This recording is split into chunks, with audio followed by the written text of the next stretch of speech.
welcome for joining us this afternoon. You're in for a treat.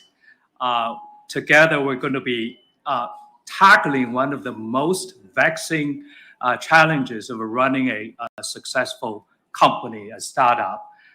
So running a successful company is very similar to putting together a jigsaw puzzle. And you have these pieces you have to sort of fit together. You know what this picture looks like, but you got to get these pieces in place. And these pieces are divisions, teams. The most difficult part is these pieces and the shapes, they may change.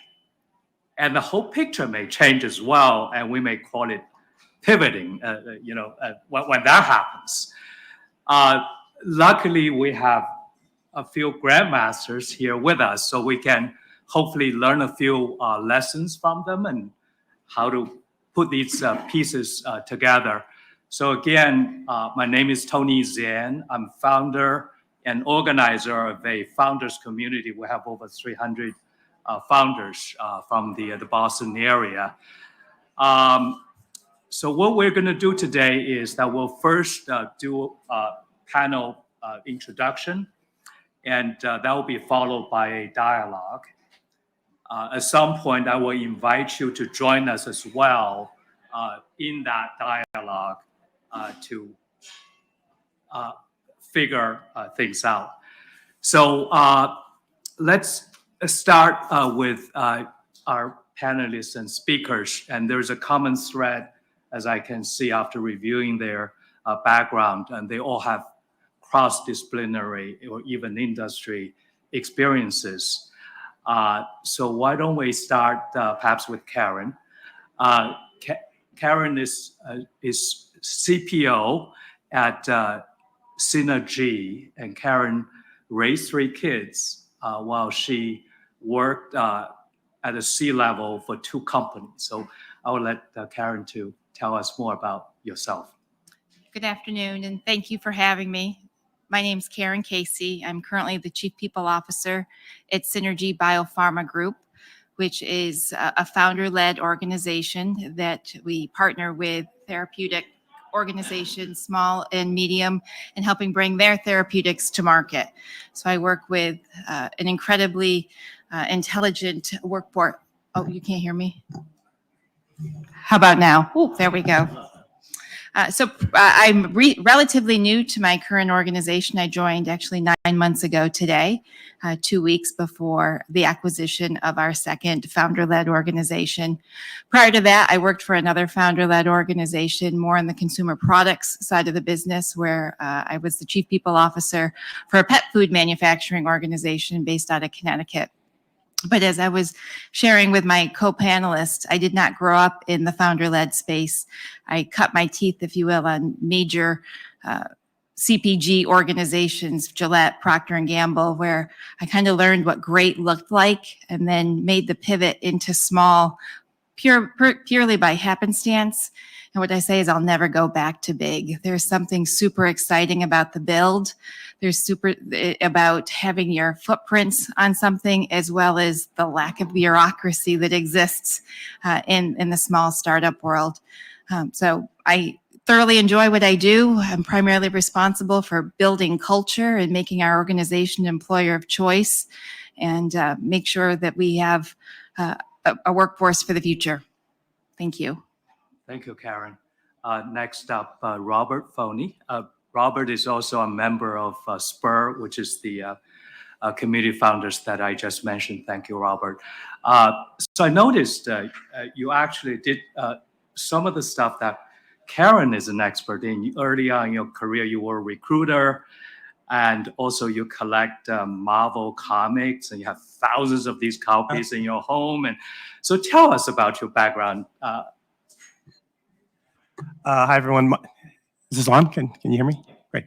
My name is Bob Foney. I'm the Chief Marketing Officer at Health Metrics, Inc. We're a health data analytics, exhaled breath data, artificial intelligence startup of 4, I think now. So we're bootstrapping our way to success. We have a a wearable respiratory device that you inhale and exhale out of. The device collects your exhaled breath data, transmits it to the cloud, where we send it to our artificial intelligence platform, where pharmaceutical companies, clinical researchers, population health management folks can use that data to hopefully find solutions to chronic respiratory disease. That's our passion. Like Karen, I've been a serial corporate America executive in the C-suite as chief marketing officer for probably 15 years, big companies and small. And I agree, once you go into the startup realm, even though it's 7 days a week and it takes all your time, there's nothing like it. It's very special. Putting your thumbprint on everything, being mobile, being able to move fast and nimble and make quick decisions. I can't see myself going back to a large company as well either. So hopefully we'll get some funding. We'll Series A, Series B, and then if I want, I can jettison out. But yeah, the startup life is very special, and looking forward to sharing my unique perspective in the C-suite at a startup. Thank you, Robert. Last but not least, Lucy McQuilkin. Lucy, you got just unbelievable background. You have traversed the entrepreneurial world as an investor, as an entrepreneur, and you have served as CFOs, and now you're going to take a gap year, sailing, climb Mount Blanc, and skiing, British Columbia. So tell us about your background. Sure. Yeah. Thank you, Tony. So my name is Lucy McQuilkin. I started life out as an engineer, went to Intel Capital, started investing in startups for big companies. So I worked in a lot of big companies. And after doing that for 9 years, realized that a lot of Series A companies that I came across, or seed stage companies that I came across, had a similar problem. They needed the expertise of a C-level person, but they couldn't afford them. So I started being a fractional CFO, helping a lot of companies in Boston, you may know, get going, like PillPack and Freight Farms and some other successful companies in town. Ended up at Whoop as full-time CFO for 3 years. I think I was there. And then most recently at Droplet, which is a consumer health and beauty device and renewables company. It's true. I'm going to take this year off. And my dad just died. I've been his primary support for 15 years. And I'm 59 and I can still ski. So that's what I'm going to do with my year this year. But I'm happy to tell some stories today. Wonderful. Sure. So that's what we're going to do. We're going to tell some stories. So what's interesting here by looking at three of our speakers, one is a CFO, one is a CMO, and one is a CPO. This is almost a microcosm of a corporation. So I would ask you each the same question. And I'd love to hear the story about when you are heading up your team or division in your company, you must have clashed with the other divisions. So share the story with us, how you have clashed with them, how you have resolved such clashes so that you can really bring the whole, sort of make these divisions together and work together, accomplish common goal for the corporation. You want to start? Want me to go first? Yeah. Sure. So one thing I can say is that what's really, really important, even in an early stage company, is to have a board approved plan. So you have to set that up so that you have a plan that you're all doing together, because this will resolve a lot of conflict. Since I've been in consumer products, my most important relationship has always been with the CMO. The CFO and the CMO are usually in dialogue all the time because they want budget to acquire customers. you control certain budgets, but they also have to bring in the customer orders, et cetera. So it's kind of a dynamic situation. The cost per customer acquisition might not be hitting the target, or the customers might not be retaining, or they are, and you want to spend more. So this is the most important relationship that I've had at the companies I've been at. And by the way, pricing is always something that comes up between the CMO and the CFO. I think there's nothing that you can do to beat in person, having these conversations in person. If you have to, have them in a bar after work. But it's really important to build strong relationships one-on-one for me in that area. So I sit in the human resources or the people side of the business, which historically can be viewed as an extra or a nice to have. And I don't make any money for the company. So sometimes that's a challenge with the CFO. So going back to what Lucy said, it's aligning on a common purpose. So, one of my strategic goals, or the organizational strategic goals, is becoming an employer of choice. Therefore, my objectives and goals are part of the organizational footprint. So that becomes the commonality that I share with primarily my CFO when I'm looking for some additional funding, but also with my CEO as we're building out systems and structures across the organization. So having a true north is the way I describe it, is that you're all working for a common purpose and a common goal. Similarly, it's understanding that each one of us are doing our job. So when I have a conversation with my CFO, he, in this case, is doing a job of being fiscally responsible. And I have to respect that. So when he pushes me and challenges me, he's ultimately doing his job. And then when I push in my respective way, I'm doing my job of becoming an employer of choice and ensuring that we have strong people and retention. Now, we're in the people business. Most of my career is consumer products. But this is my first time working in consulting, where we're selling the subject matter expertise of our human capital. And if we experience, for example, high turnover there, then that has a direct impact to the bottom line. So being a part of the C-suite and even though I'm in HR, if I don't understand the financials, the business, and have strong business acumen, I'm not going to be respected across my peers. So although I come from potentially a different side of the business, if you will, we're all business partners, and it's critical just to respect what one another do and have that true north. And while we'll have conflict, and conflict does arise, it's much easier resolved when you have that common respect and true north. Yeah, I would agree. Just getting back to Lucy's point, as a CMO, my most valuable relationship is with the CFO. And if you look at the C-suite as a kind of a solar system, the sun in the middle is not the CEO.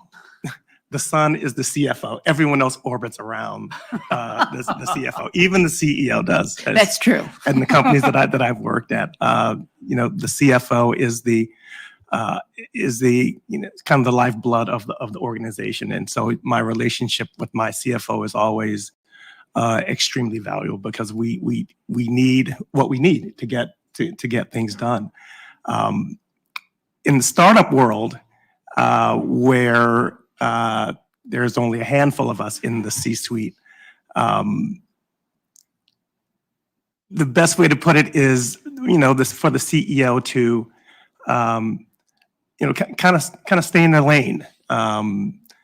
If there are any founder CEOs in the room, that fundraising is hard work, and sometimes CEOs get tired of asking for funds and get tired of being told no, so they want to do something a little easier, which is kind of stray into the marketing lane. So you kind of constantly have to remind your CEO, you should be out there with hat in hand fundraising. Let me handle marketing and PR, et cetera. So, that's kind of our way of making sure that everyone's in alignment.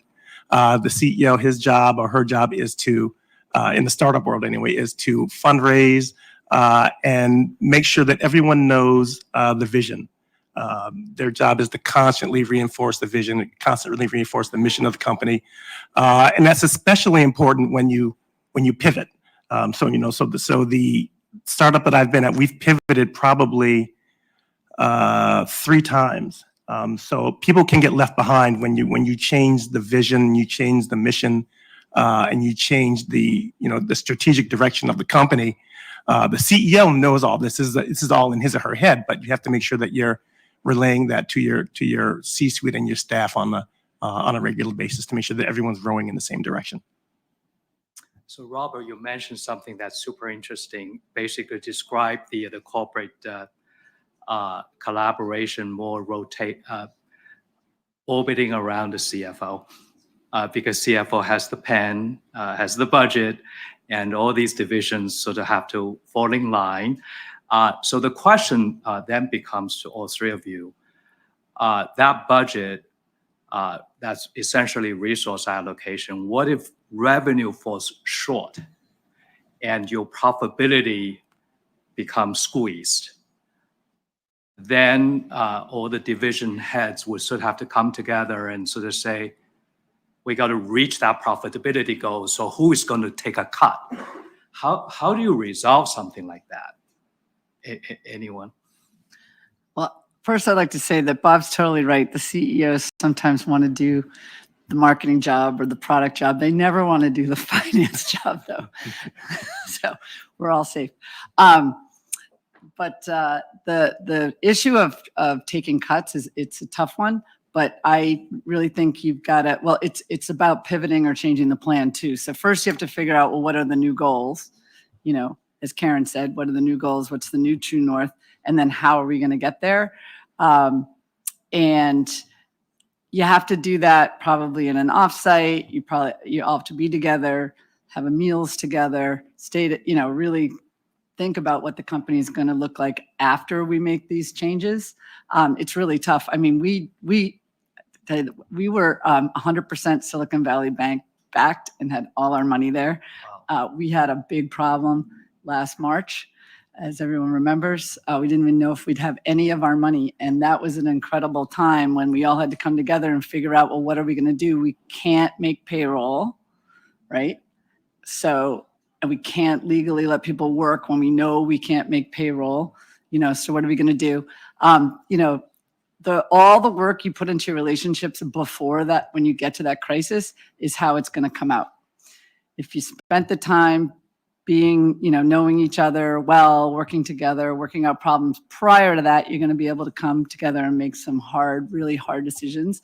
But if you have, like antagonistic relationships where you're always like going around each other's back to the CEO or whatever, when that crisis happens, it'll be a disaster. So luckily for us, we had those great relationships.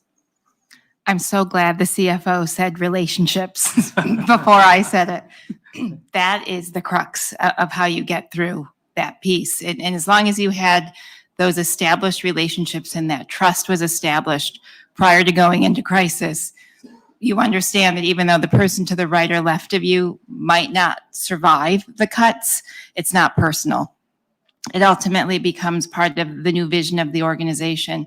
One of the things I say to folks when I'm interviewing them is check your ego at the door. This is a no ego place to work. And that's a big part of being in startup, that while we're assembling super smart subject matter experts, and as you said, bringing the puzzle together, you have to recognize you're not going to know it all, because we're doing a lot and we're filling our gaps with subject matter expertise with those who sit around the table with us. So building those relationships up front is so critical. And I can speak to my last role. We were shifting to becoming more profitable. And my last day on the job included reducing 1/3 of my exempt workforce, including 3 of my colleagues on the C-suite, including myself. So, and I'm still, my former CFO was at my house for dinner on Monday night. So it wasn't personal. It's part of the business plan moving forward. And you go into it knowing that that might be an outcome. You don't want it to be an outcome, but you know that it could be an outcome. Marketing's always the first thing that gets cut anyway. So I'm so used to that. It's like falling out of bed. I think when it comes down to like you said, making tough decisions from a revenue standpoint. When it comes to if it's a very close-knit organization, as a marketing person, I'm happy to slash my budget if it means one of my colleagues gets to keep their job and get to stay employed and they get to feed their family, etc. So I think having a close-knit organization and having good relationships makes those decisions a lot easier. But you also understand at the end of the day that your performance might be impacted by some of the decisions that are made. But it's one of those where it's all hands on deck and you're all rowing in the same direction and you're trying to bail water out of the canoe.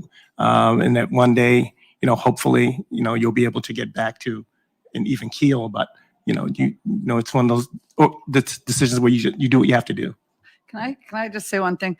I think you brought up a really good point about cutting the marketing budget always comes first. But the other thing is that sometimes the thing that makes you have to change isn't your own company's performance, it's the external markets. We've all gone through it, especially on the consumer side this year, where it was grow. Boards were like, grow, grow, grow. Don't worry if the customers are paying back, get more revenue.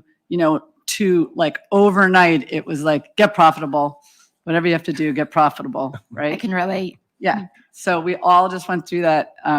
Probably many of you just went through that. And that takes a totally different mindset, and things that were so important, like your pipeline or your CRM system or whatever, just become less important when it's not about growth anymore. So I feel it. So I guess in that situation, good relationships that have been built within the company, that becomes super important because you can quickly adjust. Yeah. Now, all three of you have mentioned the importance of relationships. I wonder whether you can offer up some tips as to what you can do practically to help build relationships, particularly when you take into consideration nowadays people work, remote or hybrid. People are now getting together. So how do you build relationships? I'm going first. In person, there's no substitute for it. If you are a remote first company, you have to have all company or all leadership, on sites regularly, so you can build that kind of trust. There's no substitute for it. And, I've heard other colleagues say, well, we're going 100% remote, but we're taking our office budget that we would spend on, having a facility and using it for these activities of people getting together. But there's no substitute for it. There's no other way, in my view, than face-to-face. Karen? I do agree face-to-face is the best way to build relationships, recognizing that might not always be practical in today's workforce. So how do you do that? And actually, I came from a call earlier today. We call it Morning Brew, which is the CEO and myself. We come together with 10 colleagues every week, 10 different colleagues, to try to build that virtual water cooler chat that might not otherwise happen remote. And one of the questions came to both my CEO and myself. It said, how do you spend your day?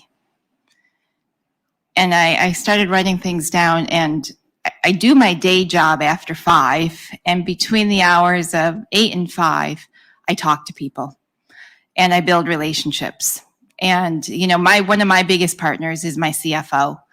And when I was interviewing for a new opportunity, if I didn't build a good relationship with the CFO in the interview process, I walked away from the opportunity, because that is so critical. While the CFO and the CMO is critical, for me, if I don't have funding to do a lot of things, while I can do a lot of things scrappy and bootstrap, but there are some things that I do need funding for. And so it goes back to stakeholder management, having conversations, picking up the phone and calling people. My CFO is one that's an in-person person, so I'm in the office at minimum 2 days a week. I sit right next to him, having those conversations. My CEO is hybrid, so we make sure the 2 days a week that we're in the office, we're overlapping, because in-person is critical. Yet if it's not part of your business model, how do you do it alternatively? And it's talking, it's Teams, it's phone calls, it's following up.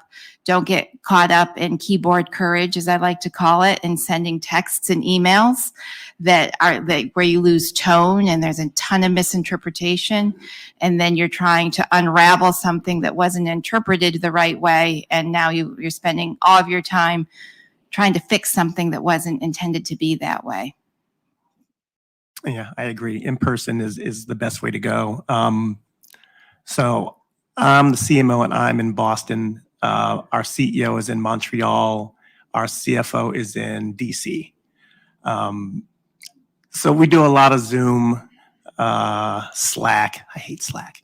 But we do our best work when we're all in the same room together. So we make it a point to, we're either going to go to Boston or we're going to go to Montreal or we're going to go to DC at least once a quarter, once every 3 weeks, and get together and all get in the same room with a whiteboard and make sure that we're hashing out things the right way, because I agree, tone, and there's nothing just like being face to face where you can get stuff done in one room with a whiteboard and sandwiches and just work all day and just be in each other's presence. I think that just strengthens your relationship and it makes it easier to get the hard things done when you're in 3 different locations as well. I mean, So for this- context, Go ahead, Karen. my company is primarily remote. We're a consulting organization, so the face-to-face that happens a lot is more for those of us on the G&A side who have an opportunity to go into an office. But my company is spread across 32 states and 3 countries, so we have to work really hard to build a virtual in-person connection when in-person is not always the option. So Karen, that must be superbly difficult when you have to build the relationships remotely. I remember Peter Drucker, the most celebrated management consultant, said, culture eats strategy for breakfast. And without in-person, how can you build culture? Because culture is the true north, isn't it? What you mentioned. It goes back to how you define culture. I joined in December, and 2 months prior to that, the company launched a mission, vision, and values, which was met with, I wouldn't say resistance. I wouldn't say there was a lot of celebration around it. So that was one of the first things I did, is I relaunched our mission and values, made them not catchy, but easy for people to understand and what they could resonate with. So our mission is to break life-changing therapeutics while inspiring our clients and our employees. So I double down every day on we inspire. We inspire our employees, we inspire our clients, we inspire those who we are saving lives because of the therapeutics that we help bring to life. And as long as we continue to use that as our true north and we build everything around it, you become trusted, and then the culture starts to come along. Culture is not built overnight, and it's not words on a piece of paper. The actions and the behaviors have to support the words that you're putting out there. So it's the behaviors, and that can be happening sort of virtually as well. It doesn't have to be in person. So that culture cultivation is typically in the domain of chief people's officer. I wonder whether as a chief marketing officer or CFO, do you, along what you do you sort of actively promote that with your team members, or that's really not what you do? Well, yeah, I can share a little anecdote. So at Droplet, our mission was to be science-based. The lot of skincare and beauty products are a lot of BS, frankly. And so it was our core value is we were going to be science-based. And I can tell you that when you see consumers and what they do, it's pretty easy to go down the path of, well, we could just put out this other product. It doesn't really work, but they think it does. Like a lot of other companies have it. We could just do it. But all the time, and as CFO, you have to remind people, like in marketing, yeah, we could do that. But remember, we're science-based. So reeling everybody in. It's very helpful to have these values that you're going to live by. It helps with decision-making, and it helps keep everyone on the same page and focused. Tony, It can I, anchors you. you guys are talking a lot about culture. Yeah. You've got so much experience and wisdom that's coming out right here. So I hope everyone's enjoying it. Can you give us an example, each of you, of one of those culture building activities or moments that you've experienced that brought a team together across your career? Something that came where we were like, oh, this is who we are. That was amazing. Now we are a cohesive unit. Is there any type of activity or experience you can think of? I was going to say, as a CMO, you spend half your time is external marketing and branding, but the other half is internal. So you're working with HR and the chief people officer to promote the brand internally as well, which is also promoting your culture. So you're constantly working internal newsletters. You're constantly working on events to get people together, movie nights, picnics, internal lunches, annual parties. So there are a lot of things that you do internally that you're working with HR to promote the values of the company internally and promote and grow the culture internally as well. The one that comes to mind that I've repeated. So my last company, as I'd mentioned, was a pet food company, and we were promoting ourselves, and we were one of the most sustainable pet food companies on the market. So our tagline was a food full of goodness. And to your point, from a marketing standpoint, how do you bring that inside to have your employees live your value proposition? So I created the Top Dog Award, which was an individual who was nominated by their peers. Actually, we had 3 from each one of our business units that really recognized employees who lived our values, who were full of goodness. I've repeated that in my current employer. So our as I mentioned, our mission is inspiring. We inspire. So in April, we launched You Inspire Me, an employee-nominated employee recognition program.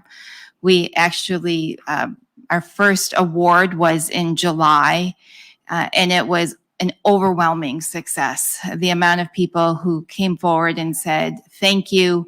There was no dollar associated with it. It was a pure employee recognition program that linked with our values and celebrated the culture that we're looking to achieve.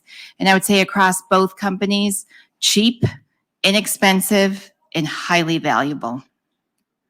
The fun cultural thing at Whoop was that every employee got a jersey with their name on it and their employee number on the back. So Will Ahmed, the CEO, he had Ahmed, employee number 1, right? And so at our Friday lunches, that would be when we award the jerseys to the new employees. They would all come up and get their jersey. Their name was on the back, so everyone knew each other's name. It was a very collegial place, but also set the tone for how we dressed there, which was a cultural thing. So on Fridays, we were supposed to wear, I think it was Fridays, I can't remember now. We were all supposed to wear our jerseys, especially the C-suite, was to wear your jerseys on this one day a week so that, everyone would learn each other's name and be be approachable to everyone else. So I thought that was a great. I guess it's a free jersey, and you have approved the budget for it. The jerseys weren't cheap, actually. No, And when we were no. cost cutting, it came up. Should we whack the jerseys? And very in a very smart way, Will was like, definitely not hacking the jerseys. Find somewhere else to save money. They're part of the culture. I guess there are all kinds of activities that as a C-suite executive you can do to really help promote the culture and reinforce the value and the mission. So Puck, I wonder whether this is a good opportunity for just to open up the room for people to ask questions, because it's really meant to be a dialogue.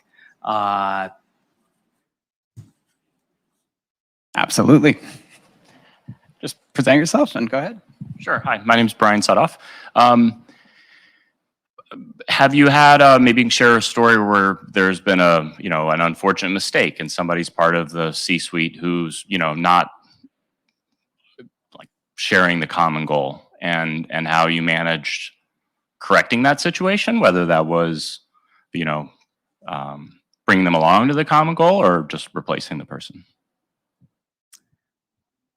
I can speak of a particular situation in a former company where we had a member of the senior leadership team who, as I like to say, was not playing nice in the sandbox.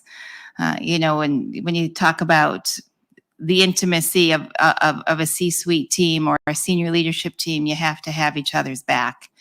And I think you had said earlier it was more of somebody who was undercutting.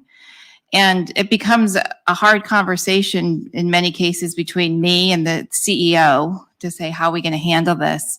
Recognizing the individual probably brought significant value at some point during their tenure. Do you throw the baby out with the bathwater, or do you help bring that person along? And we made the decision in this particular instance to invest in the individual, get some real good coaching, and working with the intimacy of the leadership team, helping make this person successful. And that ended up happening. Doesn't always work that way, but honesty and having those direct conversations, going back to, you're not living our values, you're not aligned with the strategic growth plan, you're always the Debbie Downer. How do we bring you along? It becomes a pivot point of, do you invest or do you move on? And I don't think there's a perfect answer. All right. Got another one over here, Tony. Okay, go ahead.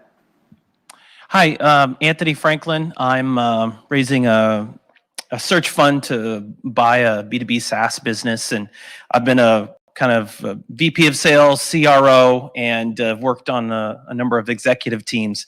So I had a question for anyone here that can comment on this. Have you seen compensation models that have promoted more unity around the executive team, whether that's profit sharing, bonus structures that maybe executives are sharing, anything along that front that could help assist more of a unity around a common goal? That would be helpful. Yes, very good topic. I'm a huge believer, and there's one metric that the management team is bonused on, not individual metrics, because that's where you get into trouble, where like the marketing guy is, new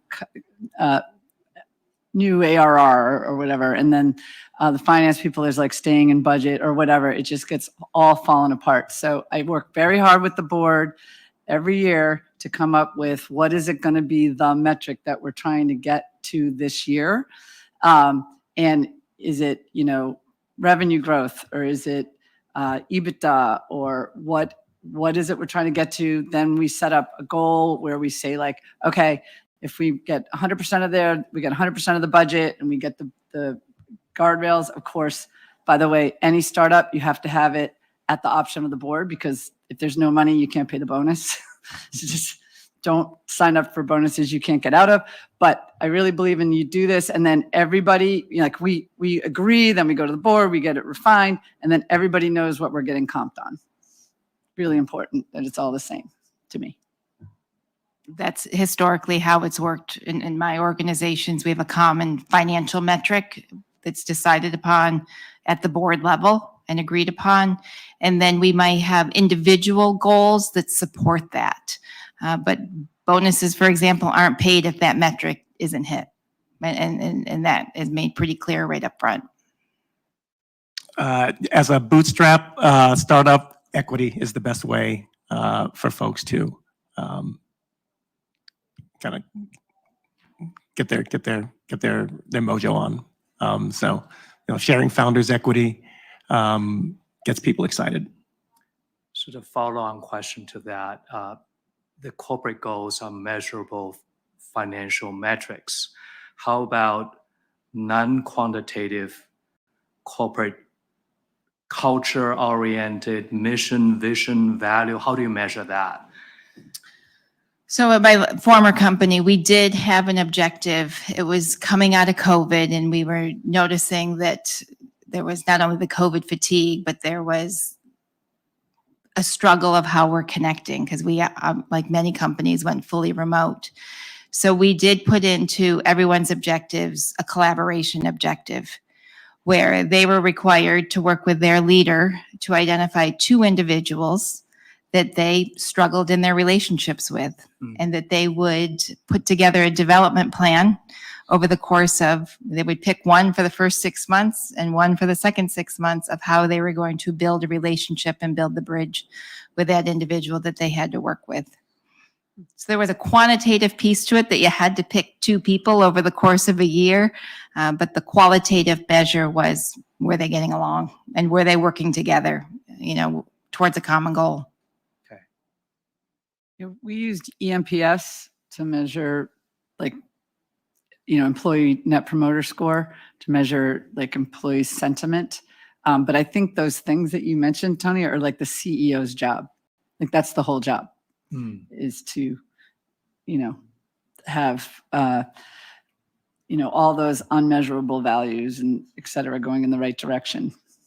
And I think that's the piece we're missing here a little bit, is the CEO sets the tone. Mm-hmm. They help set the culture. They set what is acceptable and what's not acceptable.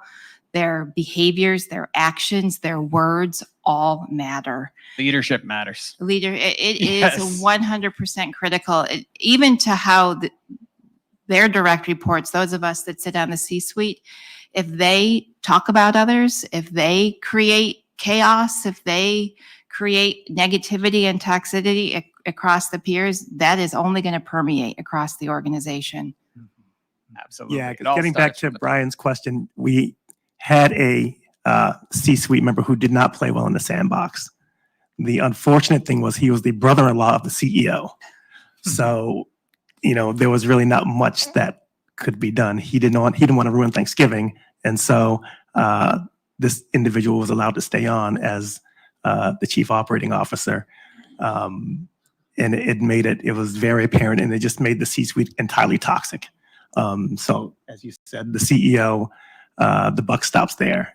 Everything that he or she does influences what everyone else does within the organization. Yeah, I've had the good fortune of working for 2 amazing CEOs who put people first. That's critical. We have a question out in the audience. Okay, yeah, please. Good afternoon. Thank you so much for this insightful discussion. Really hits a bunch of points. But specific question, founder mindset at the beginning of the journey versus as you evolve, and the importance of tying the golden thread across the leadership that you bring on in the C-suite. Any thoughts?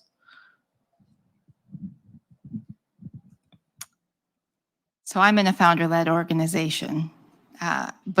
So the original Synergy was founded in 2007 by a founder, 2 founders, grew the business for 13 years, and actually demonstrated an immense amount of humility to say, we've grown this to the point that we've grown it, and then made a decision to invest with private equity.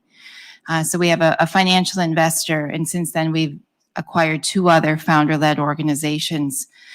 So bringing them into the fold, we were talking earlier, it's critical. So now I have 3 founder-led organizations who were incredibly successful independently, now all rolled into one business model.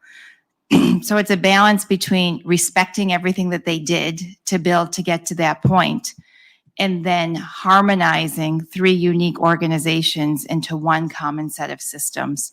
So the decision is allowing how much independence, while simultaneously, how much do we bring along under one common system? And there is no magic formula. It's respecting what was built and demonstrating the why behind the what of why we have to have people like me to build infrastructure to ensure that we're legally compliant at the most basic level, through building retention strategies to ensure we don't have mass exodus at the door when we acquire the next company. So it's an art and a science. Great questions, great answers. Great session so far. Let's keep it going.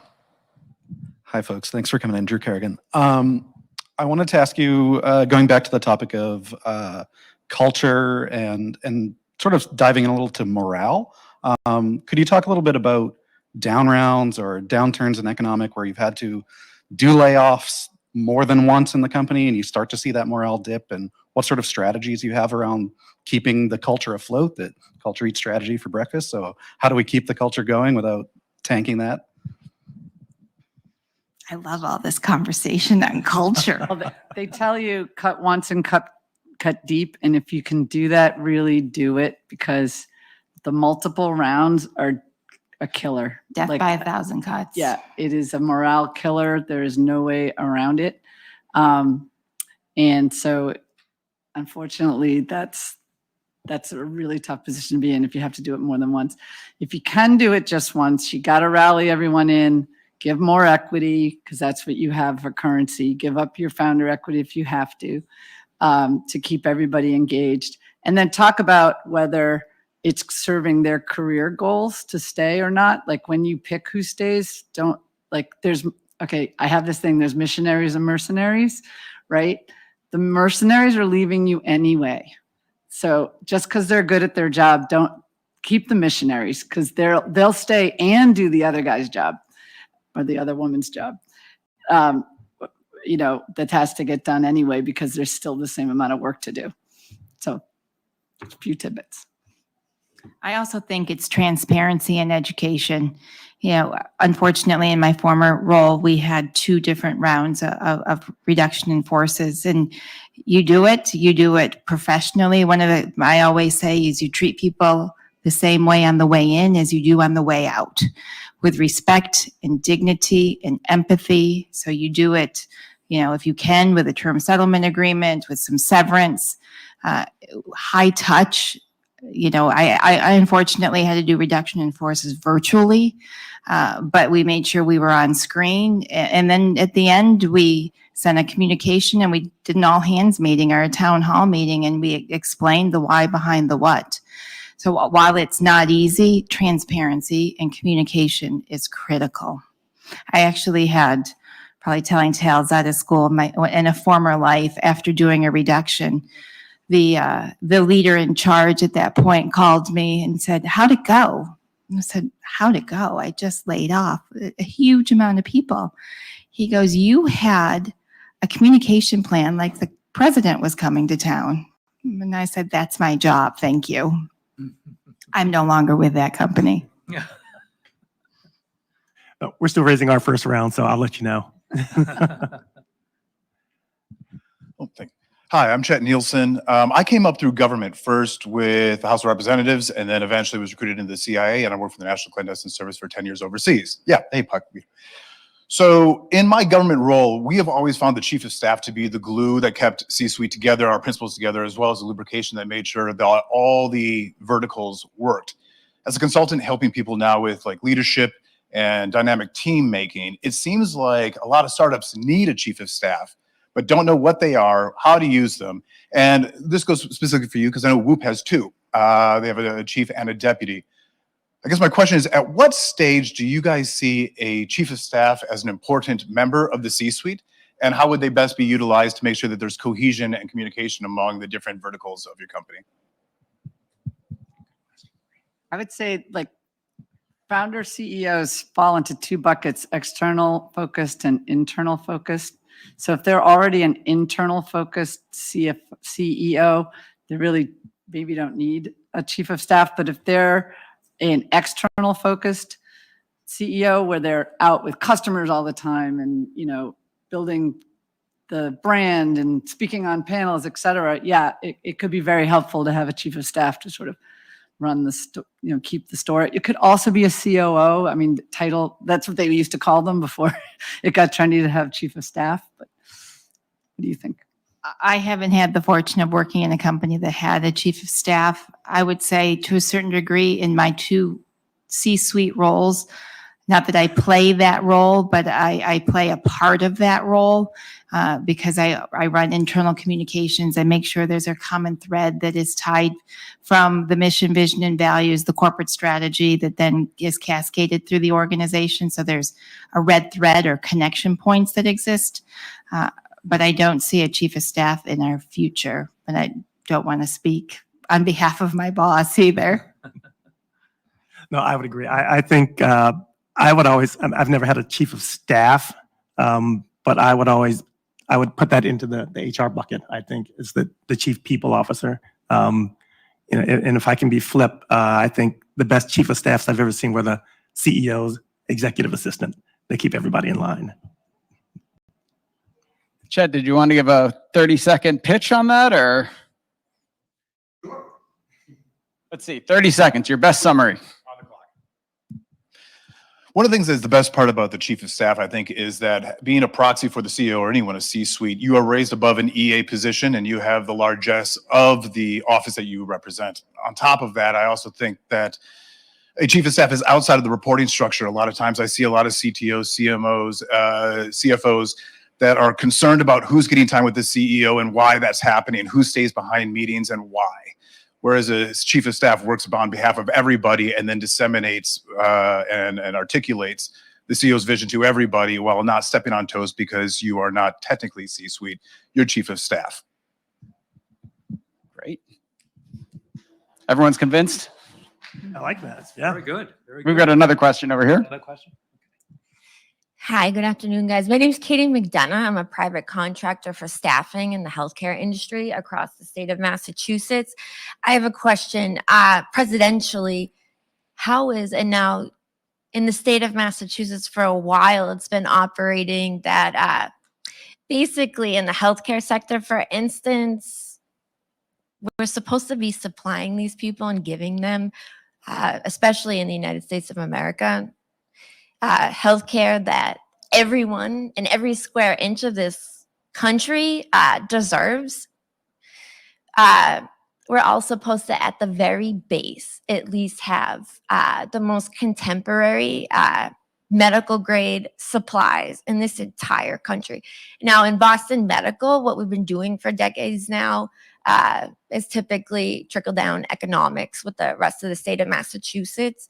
How is this affecting startups? Like I said, my industry is healthcare, but this is, business, typically startups. But yeah, how is, in the modern world, trickle-down economics applicable to, for instance, like I said, Boston Medical is supposed to be the best healthcare institution and community in the country. And for instance, out in central Massachusetts, where these people need medical grade supplies, just like everyone else, they're not getting them. And trickle down economics, they're supposed to be.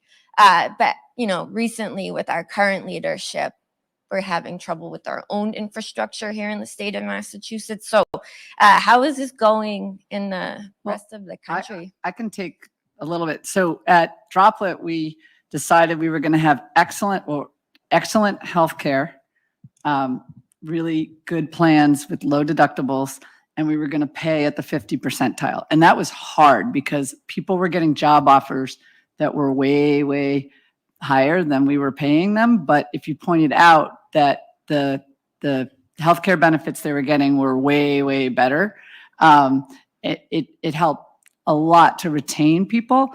And I'm going to get to your point in a minute. It really helped to retain people. And it was our strategy because, hey, you got a kid, they like to go to that doctor. They don't want to switch to a different plan. It was a very good retention strategy. Then we started doing, our customer service team was 100% remote, and they might be anywhere in the country. We just didn't care where they were in the country, which, so the level of healthcare that they expected, like the benefit they expected, was lower. But on purpose, we didn't do a two-tier system. We were like, we're going to give the same benefits to our Boston employees as to our Montana employees and our South Carolina employees and our Texas employees, on purpose, because it was a company value. It's like how we decided to compensate people. I don't know if you guys have. Similarly, and we do it through our benefit plan, specifically medical, dental, and vision. Excuse me. As I mentioned earlier, my company is spread across 32 states, excuse me, in the United States. And whether you sit in the greater Boston area, or you sit in Oklahoma or in the Pacific Northwest, you're receiving the same benefit plan. I've spent the better part of the last 2 months working with my broker of how do we invest more, not less? How do we provide for a concierge level of service so you can access the medical plan better than what you currently are doing today? So medical, dental, and vision at its core are critical parts of a total rewards package and are huge retention factors. Is trickle-down economics still applicable in the modern world? I mean, we're past the 80s republicanism, but is trickle-down economics still I'm not sure how to answer that question. Well, we've got 3 minutes left, and so I'm going to hand it back to Tony just so everyone can get in last words. But thank you. Yeah, we continue the conversation afterwards. So we have only 3 minutes, so we'd like to give our speakers the opportunity to give us one takeaway in terms of how to work together towards the common goal as a corporate entity. The most important lesson you would like to quickly let us know. I have one that I employ all the time: progress over perfection. Okay. If you can make incremental progress every single day, you're stepping in the right direction. It's so easy to get caught up in what we don't have versus what you do have and what you've built. So I challenge my team every week. What do we do this week? Let's look back. Let's celebrate the accomplishments. Yes, we have a lot ahead of us, but look what we've done. Great. Great. All right, I'm going to go off something you said earlier, kind of, which is make perspective your superpower. So, try to step back and say, how important is this? Are people dying now? No, we can get through this very difficult conversation. This is just business. Put yourself in the other person's shoes. They have other metrics, whatever that they're being judged by. So just have perspective when you are building a business. I agree with you. When it comes to my lawn, my neighbor always says that progress, not perfection, because I complain about my crabgrass. But I would say, from a C-suite standpoint, just genuinely listen and respect your peers. It's not rocket science. I think if you genuinely listen to your peers, especially if you're a CEO, listen to your staff, and if you respect their roles, respect their jobs and their positions and their perspectives, then I think that makes things a lot easier to achieve that common goal. It's a wonderfully wise advice. Thank you all so much for sharing your insights. Thank you. Thank you, Tony. Thank you. Yes, thank you all. That was